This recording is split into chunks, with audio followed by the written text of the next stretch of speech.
everyone. Happy Victober to you. And as promised, here I am doing a book haul in my car, like I said I would.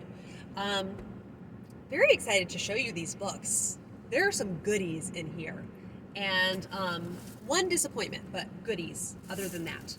Okay, firstly, I meant to include in my TBR and then forgot and neglected to, so I'll show it to you now.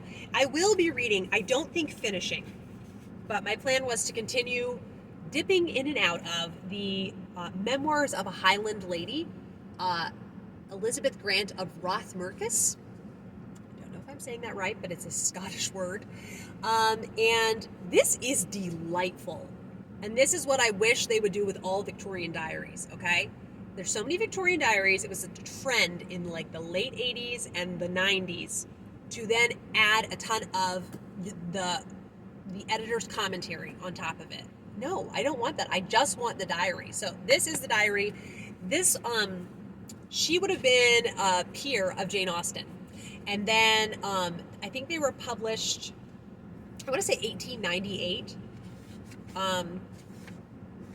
Yeah, I have to say, somebody thought that I shouldn't count The Way of All Flesh as a Victorian novel because it wasn't published until 1903. But it was published after he died, and he definitely wrote it in the Victorian era. So I don't care when it was published. If it was written in the Victorian era, I say that counts as Victorian. So this is delightful. There's a lot of funny instances, some sad things, and just it's highly diverting and amusing. And then I saw on in the introduction, she has 3 of these that were published. The third one, I don't know if you can track it down, but the second one is The Highland Lady in Ireland. So this is after she got married, and she lived in Ireland during the potato famine. So, being a well-to-do lady, I don't know how much the potato famine affected her life. Maybe it affected everyone's. This is showing I don't know all that much about the potato famine, so I just think that could be very, very interesting as a dynamic in there.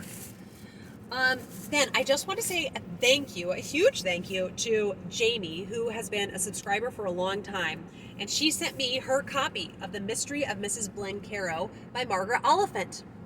I just thought that was so lovely of her, and yes, just so very lovely. So I am very excited to read this, especially because it's shorter. If I'm trying to get to 200 Victorian books read by next year, it's 198 pages. So I don't really know much about it. I know that Katie from Books and Things raves about it, and I have not enjoyed some Margaret Oliphant. I don't like Miss Marchbanks, and I don't like Hester, but I've really enjoyed the rest of the Carlingford Chronicles, except for Phoebe. Oh, I can't remember. The one that I haven't read, I don't know about that one yet. Okay, then I have to tell you the most exciting thing. So earlier this year, in the month of February, I read with my friends Susan and Elizabeth, I had to Google the title because I could not remember, Crossrigs by 2 sisters, Jane and Helen Findlater, right? No, Jane and Mary Findlater. I assume you say it Findlater because that's what it spelled, like the words find and later. And it blew me away. As of now, I think it's my favorite book of the year, and it's this quiet story of a sister who is recently widowed. She was living in Canada, and she moves back to her Scottish hometown to live with her widowed father and her spinster sister. And it just has so much under the surface that is happening, and it has just stayed with me, and it has this ache to it, which I realize I love books with an ache to them. Not despair, but an ache, like George Eliot's books. And Gaskell's books often have an ache to them. I just love it, because I love to feel very deeply when I read, but not feel like I got beaten up. Anyhow, I thought, I want to read so much more by them. So a lot of what they wrote was past the Victorian era. But they did each write, I think, maybe 2 things during the Victorian era.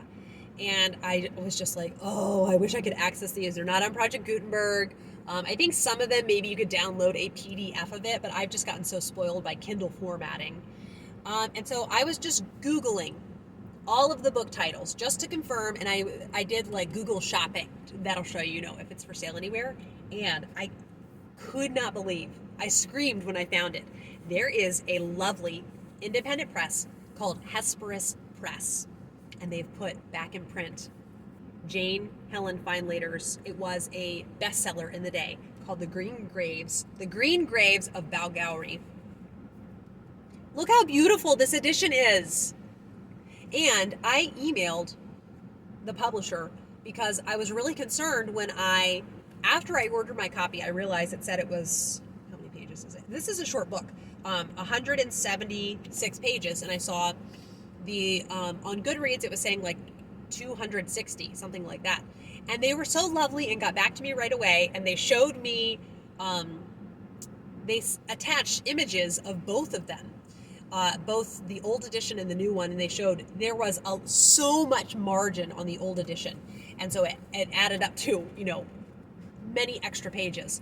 And it was so lovely of them to get back to me. So I cannot wait to read this, and I'm reading this with my friends Sharon and Elizabeth, and I absolutely cannot wait.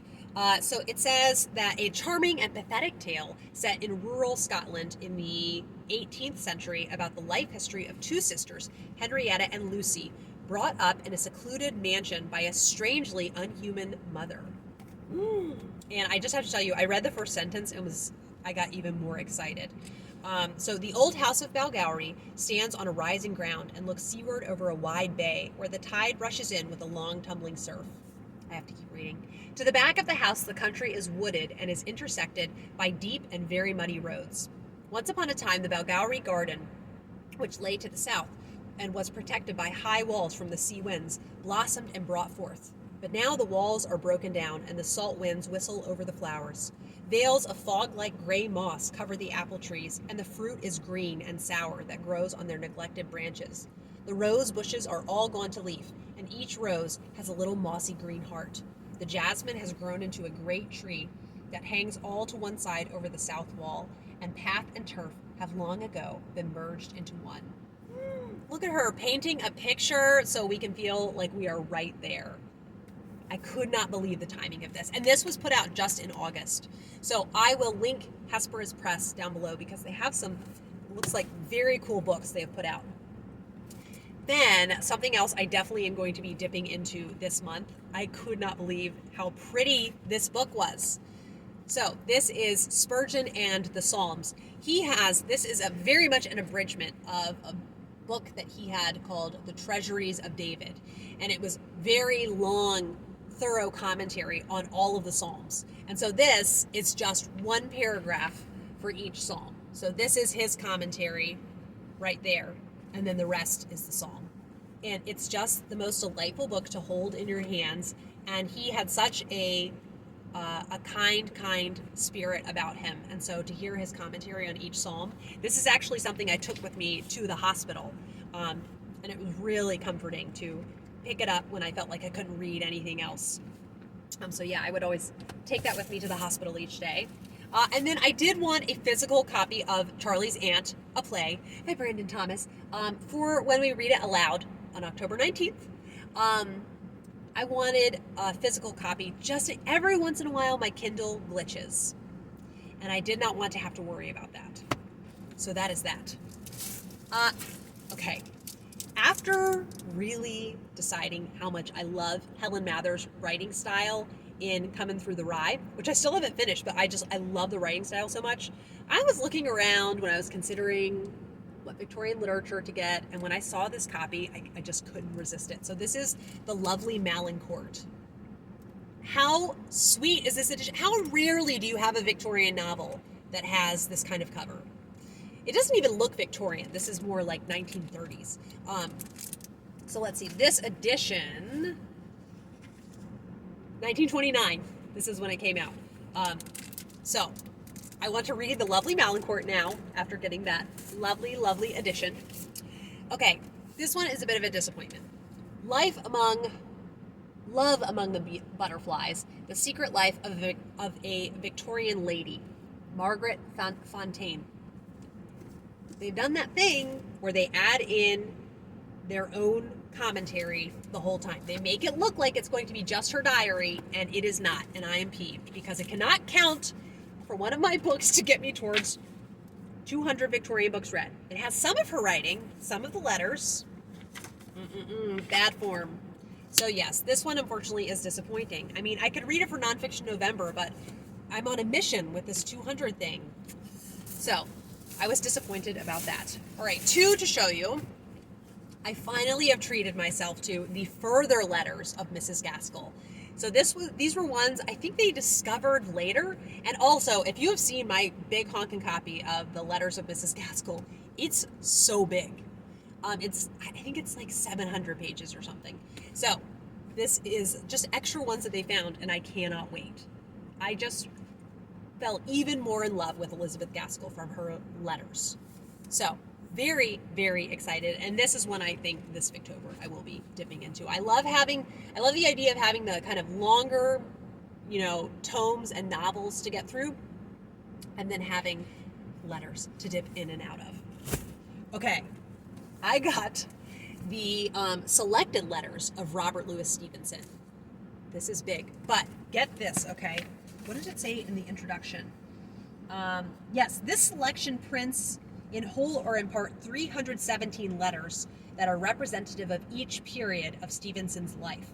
We can follow him through his Edinburgh youth and troubled relationship with his parents, his love for Frances Sitwell, a beautiful married older woman, trips to the continent, and a reckless journey to California in pursuit of Fanny Osborne, the remarkable woman who became his wife. Then their married life together, his vain searching for health. I feel you, Robert Louis Stevenson. And their life in Samoa. And it says that Ernest Mayhew is who edited this and put it together. There were a total of over 2,800 letters. So these 300 are the most interesting out of those. And I just really love reading author letters. I have zero interest in ever reading the letters of Charles Dickens and ever reading the letters of Wilkie Collins. The way that those men treated the women in their lives, I will read your books, I will not read your letters. Like, I don't agree, and if somebody does something you disagree with, it's wrong for you to enjoy their art. But when it comes to something that's so very much their personal lives, I just don't want to. So far as I know, I think I will like Robert Louis Stevenson. And his Child's Garden of Verses, I just love. And I love that Treasure Island started out, he was telling his son, or I think it's his stepson, a story. And he started telling him Treasure Island. And he was like, you have to write this. You have to turn this into a book. And that's how we got Treasure Island. So I would love to hear kind of his kind of more background on it. And I want to read just more fiction by him because I love The Wrong Box and Treasure Island. I liked Kidnapped. I read, there was one I read a couple years ago, and that was another thing that contributed to that Victober not being great. And I can't remember the name of it now. Anyhow, that is my book haul. I hope that you are having a wonderful Victober and just finding some new favorite books, and you are savoring whatever you read and not putting pressure on yourself to read more than you want to, and yes, all of that, all the things. So thank you as always for watching, and I will be back with another video hopefully soon.